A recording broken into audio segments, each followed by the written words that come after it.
बहू। किसी की वजह से अगर कोई काम रुकता ही चला जाता है तो लोग उसे पनौती कहने लगते हैं। अरे आज हम लोगों की जूस की फैक्ट्री का माल ट्रक में लद कर शहर जा रहा है। डिलीवरी होते ही पेमेंट भी आ जाएगी। लाखों रुपए का माल है। लेकिन थोड़ी ही देर में रितु का पति दौड़ता हुआ आता है। पिताजी, पिताजी, वो जूस से भरा ट्रक पलट गया, सारा जूस पास की नाली में बह गया। हे भगवान, तेरी शादी के बाद ये पहली बार ऐसा हुआ है। मैं तो बोल ही रहा था कि इस लड़की की कुंडली बनवा लो। देखा, आए दिन नुकसान। बेचारी रितु पर्दे के पीछे से ससुर की बात सुन रही थी, लेकिन करती भी तो क्या, कहती भी तो क्या। अरे रितु, क्यों उदास होती हो?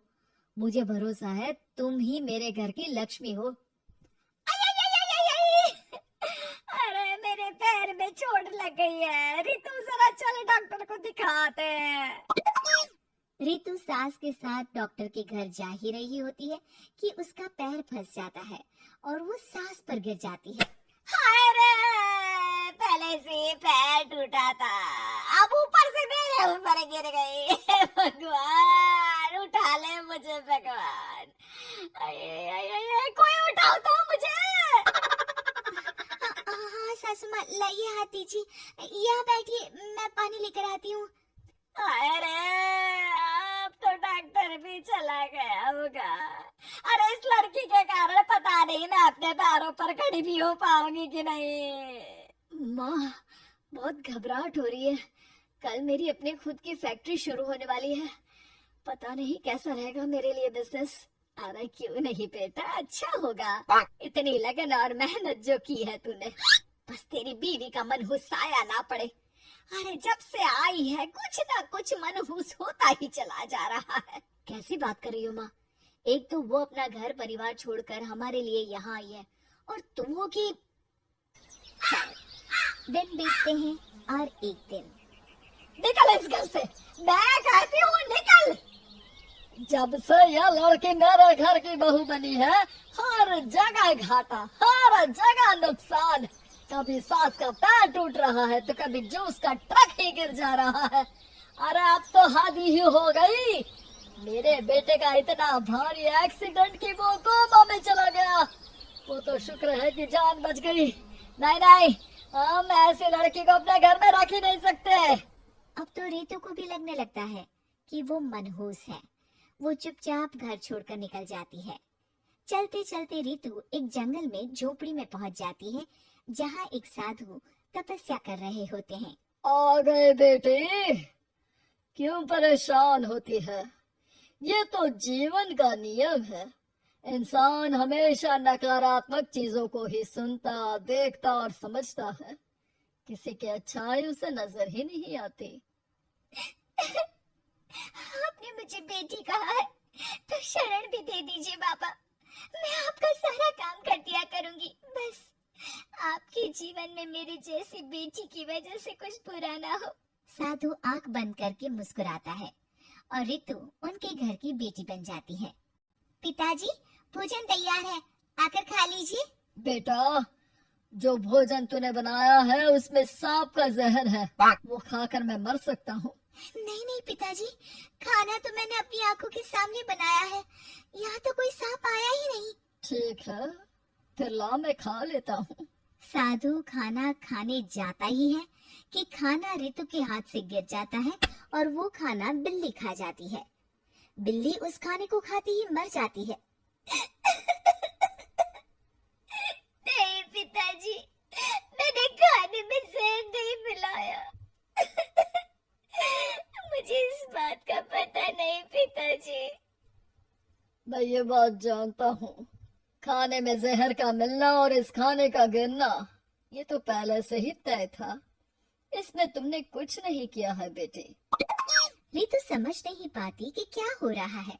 वो रोने लगती है और साधु को अपनी सारी कहानी सुना देती है कि कैसे उसके ससुराल वालों ने उसे पनौती मान लिया था। साधु मुस्कुराकर कहता है, बेटे, क्या चाहती हो तुम? क्या तुम जीवन भर यहाँ रहना चाहती हो या फिर अपने ससुराल जाना चाहती हो? पिताजी, मैं ससुराल जाना चाहती हूँ क्योंकि वहाँ मेरी जरूरत है। मैं चाहती हूँ कि मेरे ससुराल वाले मुझे पनौती यानी कि मनहूस ना समझे। उन लोगों को पता चले कि मैं उन लोगों का भला ही चाहती हूँ। ठीक है बेटा, ऐसा ही होगा। तो कल मेरे साथ चलना। दोनों अगले दिन रितु के ससुराल जाते हैं, जहाँ साधु के साथ रितु को देखकर सास कहती है, अरे वाह रे करम चली, हम लोगों के घर में तूफान लाकर चैन ना मिला तुझे। जब जादू टोटका करने के लिए ये बाबा बाबा बुलाकर किसी को लेकर आई है। नाना माँ जी, ये तो मेरे धर्म के पिताजी हैं, मुझे ससुराल वापस छोड़ने आए हैं। ये तो बस पिता का धर्म निभा रहे हैं, इन्हें कुछ मत कहिए। वाह जी वाह, 4 महीने बाद आज ही अपने पैरों पर खड़ा हुआ हूँ और ये मनहूस फिर से आ गई। इस बार क्या जान लेके जाएगी? अरे मेरी भी सिर्फ टांग में फ्रैक्चर था, अब ये आ गई है तो पक्का टांग काटनी ही पड़ेगी। हे भगवान, पिछली बार तो जूस का पूरा ट्रक ही पलट गया था, इस बार तो पक्का फैक्ट्री में ताला ही लग जाएगा। रितु के नए साधु पिता सबकी बात गौर से सुन रहे थे। फिर वो बोल पड़ते हैं, मैं आप लोगों को कुछ दिखाना चाहता हूँ। वो साथ में गोला लाए थे। उस गोला में वो सबको कुछ दिखाते हैं। वो दिन दिखाते हैं जब जूस से भरा ट्रक गिरता है। पास के कुछ जानवर उस गिरे जूस को पीते हैं और वहीं मर जाते हैं। देखो, इस जूस में तुम्हारे फैक्ट्री के मैनेजर ने जहर डाला था। अच्छा हुआ वो ट्रक गिरा, वरना पूरा परिवार जीवन भर के लिए जेल में होता। हे भगवान, तब तो न जाने कितने लोगों की मौत हो जाती इस जूस को पीकर। शुक्र है भगवान का, अनहोनी से बचा लिया। फिर वो दिन देखते हैं जब पति का एक्सीडेंट हुआ था, लेकिन रितु के करवा चौथ के व्रत के कारण वो बच जाता है, वरना तो मृत्यु निश्चित थी। सभी रितु की तरफ देखते हैं। बाबा, मैं तो मनहूस नहीं हूँ। शुक्रिया बाबा, मेरे मन में जीवन भर का बोझ रहता कि मैं इन लोगों के दुख का कारण तो नहीं। नहीं नहीं बेटा, मनहूस तो ईश्वर किसी को नहीं बनाता। हर चीज का एक वक्त होता है और जो होना है वो तो होता ही है। मुझे माफ कर दे बहू, तू तो इस घर की लक्ष्मी है, रक्षक भी है। हम लोगों को माफ कर दे बेटा। रितु को ससुराल में छोड़ बाबा वापस चले जाते हैं।